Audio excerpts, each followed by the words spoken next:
안녕하십니까. 2021년 9월 3일 최병우 이펙트 시작하겠습니다. 오늘 아침에 제가 윤석열 전 검찰총장의 고발 사주 의혹, 이에 관한 뉴스버스라는 한 인터넷 매체의 보도에 대해서 말씀을 드렸었는데, 그때만 해도 이제 상황 파악이 조금 덜 돼 있을 때고요. 이제 계속해서 진전이 되고 있는데, 자, 우선 윤석열 전 총장 본인이 이에 대해서 언급을 했고, 그 다음에 진위 공방이 벌어지고 있습니다. 그런데 여권은 총공세에 나섰죠. 그런 점을 보면 이게 도대체 뭐지? 라고 하는데, 이 기사가 과연 어떤 기사일까? 뭐 앞으로도 여러 차례 제가 또 말씀을 드리겠지만, 그건 계속 업데이트되는 그런 단계다 말씀을 드릴 수가 있고, 우선 이 진위 의혹과 관련해서 이 뉴스버스의 발행인이 이진동이라는 사람입니다. 근데 오늘 김어준의 뉴스공장에 나와서 이렇게 얘기했습니다.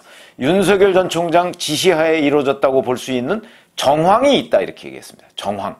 이것도 굉장히 중요한 대목입니다.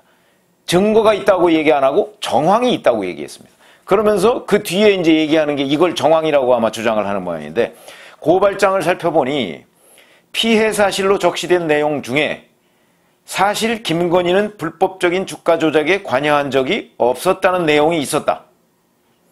이런 말을 사용하려면 검찰이 수사했거나 수사한 것을 받았거나 김건희 씨에게 물어볼 수밖에 없다. 이게 이제 정황 증거랍니다. 결국 김건희 씨한테 물어봤다는 얘기는 윤석열 전 총장을 통해서 물어보지 않았겠느냐, 이런 이제 추측을 하는 건데, 글쎄요, 이거는 반드시 정확한 표현은 아닙니다. 왜 그러냐? 사실은 이 도이치모터스 주가 조작 관여 관련해서는 금감원에서 이미 한번 무혐의 처분을 한 적이 있기 때문에, 수사는 아니지만 그런 적이 있기 때문에 이런 표현이 나올 수 있습니다. 금감원에서 한번 무혐의 처분을 한 적이 있거든요. 그렇기 때문에 나올 수 있다. 그러니까 이걸 가지고 윤석열 전 총장 지시하에 이루어졌다는 정황이냐? 그렇게 보기는 어렵다. 근데 그렇게 주장하고 있다. 그런 걸 보면 아마 다른 증거는 이진동 발행인이 안 갖고 있는 것 아닌가, 뭐 이런 생각이 듭니다. 어쨌든 간에 뭐 이것도 주장은 할 수가 있는 거라고 저는 생각을 합니다. 자, 이렇게 되니까 이제 윤석열 캠프의 김병민 대변인은 이 부분에 관해서 공작이다, 이렇게 얘기를 하면서 정치적 배후가 있을 것이다, 이렇게 주장을 하고요. 그 다음에 본인이, 윤석열 전 총장 본인이 이제 아침에 뭐 기독교 무슨 행사가 있는데, 그 행사 관련해서 기자들을 만나서 직접 언급을 했습니다. 이렇게 얘기했습니다. 정치 공작을 한두 번 겪나? 있으면 증거를 대라, 이렇게 얘기했습니다. 증거도 없이 지금 떠들지 마라, 뭐 이런 얘기죠. 그러면서 어이없는 일이다. 상식에 비추어서 판단을 부탁한다. 어제 처음 아는 기자가 저에게 기사 링크를 보내주길래 회사 사주 얘기하는 줄 알았다. 고발을 사주했으면 고발이 왜 안 됐겠나? 이렇게 얘기를 하면서 쭉 설명을 했습니다. 이게 이제 뭐 채널A 이동재 전 기자의 검언유착 의혹 사건과 관련해서 어쩌고저쩌고 뭐 하는 식으로도 설명을 하고, 뭐 이런저런 하여튼 부연 설명을 해서 나는 하여튼 고발을 누구한테 시킨 적이, 이 사건 외에도 다른데 고발을 시킨 적이 전혀 없다, 이렇게 얘기를 했고요. 당시라는 게 결국 작년 1월달 아니겠습니까? 이 당시에 분위기가 얼마나 살벌했는데, 검찰이 고발한다고, 누가 고발한다고 검찰이 이걸 수사했겠냐, 이런 식으로. 더군다나 야당, 그 당시 미래통합당이니까 미래통합당이 고발한다고 그거 수사했겠냐, 더 안 했을 것이다, 뭐 이런 그야말로 정황을 떼가면서 윤석열 총장이 반박을 했습니다. 자, 그런데 제가 이 기사를 가만히 뜯어보면 또 이런 게 있습니다. 이 기사의 대전제는, 아침에 제가 살짝 간과를 했었는데, 대전제는 손준성 검사가 윤석열 전 총장의 최측근이다 하는 게 대전제입니다. 그렇죠? 만약에 그게 무너진다면, 그러면 윤석열 전 총장이 여기에 관여했을 가능성이 별로 없는 것 아닌가? 뭐 이런 생각이 드는 거죠. 여하튼 왜 그러냐면 손준성 검사가 이렇게 됩니다. 검찰총장과 수사정보정책관이라는 그 자리의 관계로 보면 핵심 측근은 맞습니다. 그렇죠? 핵심 측근이다. 왜 그러냐면 심지어는 검찰총장이 아침에 맨 처음 출근해서 만나는 사람이 수사정보정책관이라고 합니다. 그럴 정도로 검찰총장과 수사정보정책관은 이게 이제 눈과 귀다. 뭐 이렇게 얘기를 할 수가 있는 것이죠. 그렇기 때문에 매우 중요한 자리고 그래서 둘 사이의 관계는 아주 밀접할 수밖에 없다. 이거는 맞습니다. 그런데 거기다가 검찰총장 윤석열, 수사정보정책관 손준성을 대입하면 그리고 손준성 수사정보정책관이 그 자리에 가게 된 동기 이런 걸 대입하면 상황이 완전히 달라집니다. 그래서 이거를 제가 간과했다고 말씀을 드리는 거죠. 왜 그러냐?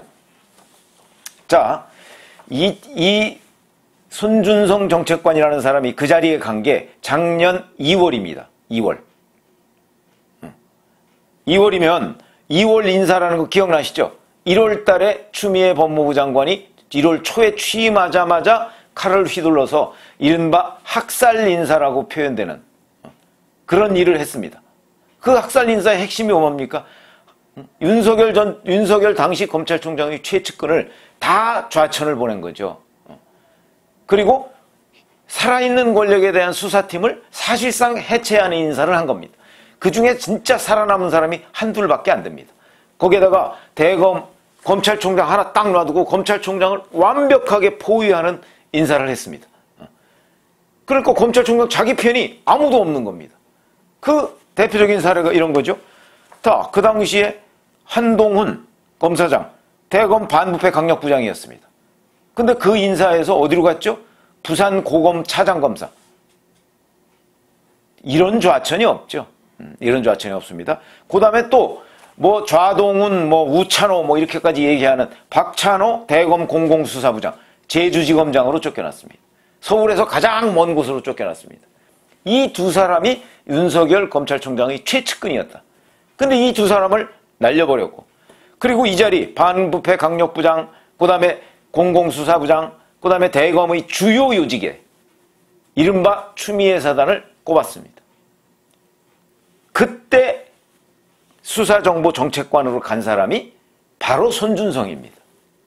그러면 수사정보정책관이라는 자리가 얼마나 중요하다는 것을 법무부 장관이나 검찰이 누구보다도 잘 알 텐데 그 자리에 윤석열 사단을 임명했을 리가 없죠. 그럼 왜냐면 그때 인사는 윤석열 사단을 다 좌천시키는 인사였고 윤석열 검찰총장을 고립시키는 인사였던 것인데 검찰총장과 가장 밀접한 관련이 있는 그 자리에 윤석열 사단을 임명했다? 말이 안 되는 거죠, 이거는. 그러니까 대전제가 틀린 겁니다. 손준성 정책관이 윤석열 검찰총장의 최측근이다 라고 하는 대전제가 무너집니다. 그렇게 되면 이 사람이 어떠한 행동을 한 것이 과연 윤석열을 위해서 한 것이냐 아니면 추미애를 위해서 한 것이냐. 윤석열 사단이라기보다는 오히려 추미애 사단이라고 보는 것이 맞는 것 아닌가. 더 정확한 표현이 아닌가. 이렇게 생각이 드는 거죠. 그래서 이렇게 생각하시면 됩니다. 자, 그러면 또 그 한동훈 검사장이나 박찬호 검사장이나 이런 사람들을 대검에 불러들였던 것, 이게 언제 인사죠? 그게 2019년 7월 달 인사입니다. 그러니까 윤석열 검찰총장이 중앙지검에서 검찰총장으로 가면서 박상기 법무부 장관하고 협의를 해서 이때는 윤석열 검찰총장의 입김이 많이 먹힐 때니까 대검으로 자기 측근들을 다 불러들입니다. 그 인사가 2019년 7월, 8월에 있었던 것이죠. 이때 있었습니다. 그때 손준성이라는 검사를 왜 안 불러들였을까요? 최측근이 아니기 때문이다. 그렇죠? 그러니까 윤석열 검찰총장이 검찰 인사에서 힘을 한참 발휘할 때, 이게 이제 이른바 적폐청산 수사를 할 때 아니겠습니까? 이 적폐청산 수사를 할 때 자기 사단을 이끌고 특수부가 그때 가장 비대해졌을 때니까, 그리고 본인이 중앙지검장에서 검찰총장으로 임명이 되니까 그때 자기 사단을 대검으로 끌고 들어갔습니다. 이때 손준성은 없었다는 거죠. 그러면 손준성은 윤석열 사단이 아니다, 이렇게 보는 게 합리적이고, 그 다음에 오히려 손준성이 대검에 입성한 거는 추미애 법무부 장관이 윤석열을 포위할 때 그 포위 병력으로 입성했다. 그러면 손준성이라는 사람은 당연히 추미애 사단과 훨씬 더 가깝다, 이렇게 얘기를 할 수가 있고요. 그러니까 뉴스버스가 윤석열 전 총장의 최측근이다 이렇게 보도한 그 전제가 무너지는 거라는 거죠. 굉장히 중요한 사건이라고 저는 봅니다. 그 대전제가 무너져버리면 이 기사의 신뢰도가 확 떨어지는 겁니다. 최측근이 아니니까 이런 얘기가 되는 것이고, 자, 그런데 또 하나의 문제가 있습니다. 이 손준성 수사정보정책관, 이 사람이요, 추미애 법무부 장관이, 그러니까 추미애 법무부 장관이 윤석열 사단을 다 좌천시키고 윤석열 검찰총장을 포위할 때 발탁해서, 원주지청장이었는데 그 당시에 원주지청장에서 발탁을 해서 대검 수사정보정책관으로 임명을 했는데, 추미애 장관이 그 장관이 된 이후에 이 대검 수사정보정책관을 쪼그라뜨립니다. 거기에 검사 몇 명 뭐 있는 것을 다 해체해버리고요, 수사정보정책관 한 명만 남깁니다. 정책관 한 명만 남깁니다. 그때도 이 손준성 검사는 살아남았습니다. 그렇죠. 그러면은 그걸 어떻게 봐야 되느냐. 만약에 그때 이제 이 작년 그러니까 2월 달에 혹시 추미애 법무부 장관이 이 검사의 성향을 잘 몰라서 이거 추미애 사단인 줄 알고 수사정보정책관에다가 해놨더니 이 사람이 윤석열 검찰총장하고 오히려 짝짝꿍이 돼가지고 뭐 이런저런 일을 벌이고 있네? 이상한데? 라고 만약에 판단이 됐다면 그해 7월 달에 2차 학살 인사가 있었죠. 그러니까 8월 달에 부임하는 2차 학살 인사가 있었죠. 이때 그러면 이 사람은 날아갔어야 됩니다. 그렇죠. 작년 4월에 만약 윤석열 검찰총장의 최측근으로서 이런 행동을 했다 하는 것이 그 눈이 여러 개 아니겠습니까? 검찰 내부에. 그렇다면 그때 날아갔어야 되는데 안 날아갔습니다. 안 날아갔습니다. 안 날아가고 이 사람이 그 수사정보정책관실이 쪼그라들었을 때도 그 자리에 계속 있었고요. 이 사람이 그 자리에서 교체된 거는 올해 박범계 법무부 장관에 의해서 교체됐습니다. 대규모 인사 때. 그러면 이게 왜 중요하냐면, 잘 아시지만, 자, 만약에 이 사람이 정말 윤석열 검찰총장의 최측근으로서 윤석열 검찰총장과 발을 맞춰서 미래통합당, 작년 총선 때 미래통합당과 이런 고발 사주를 하고 이런 거래를 한다든가 하는 것들의 낌새가 조금이라도 눈치채지 않겠습니까? 그렇다면 이 사람은 날아갔어야 되는데, 그 날아가는 인사를 추미애 장관이 2번을 했고요. 그 다음에 박범계 장관이 1번, 2번을 올해까지 했는데, 올해서야, 그러니까 1년 6개월 만에 이 자리에서 다른 자리로 갔습니다. 그렇죠. 그렇다면 제가 지금 말씀드리는 얘기는 손준성 기획관은 추미애 장관의 눈에도 마음에 들었고 박범계 장관의 눈에도 마음에 들었다라는 얘기가 되는 것이죠. 보통 검사들 임기가 대개 1년 정도 되는데 이 사람은 그 자리에 1년 6개월을 있었습니다. 그러면 이게 윤석열 검찰총장의 최측근이라면 과연 그 자리에 1년 6개월씩이나 버티고 있을 수 있었을까 하는 게 핵심 내용이다. 그러면 결국 손준성 기획관 정책관이라는 사람은 윤석열 검찰총장의 최측근이 아니다는 얘기가 되는데, 그러면 이 뉴스버스의 기사는 최측근이라는 걸 전제로 기사를 지금 구성하고 있습니다. 이게 저는 결정적 허점이다. 이렇게 제가 그걸 간과하고, 그 다음에 자, 그러면 이 기사의 출처가 과연 어디일까? 저는 아침에는 제가 김웅 의원일 가능성도 있다. 왜 그러냐면 이진동 발행인이 한겨레신문과의 인터뷰에서 뭐라고 얘기했냐면, 김웅 의원과 손준성 기획관 사이에 그 둘이 사법연수원 동기라고 그랬죠. 둘이 주고받은 SNS 대화 내용도 가지고 있다고 얘기를 했습니다. 근데 이 두 SNS 대화 내용을 누가 가지고 있을까요? 본인들이 가지고 있겠죠.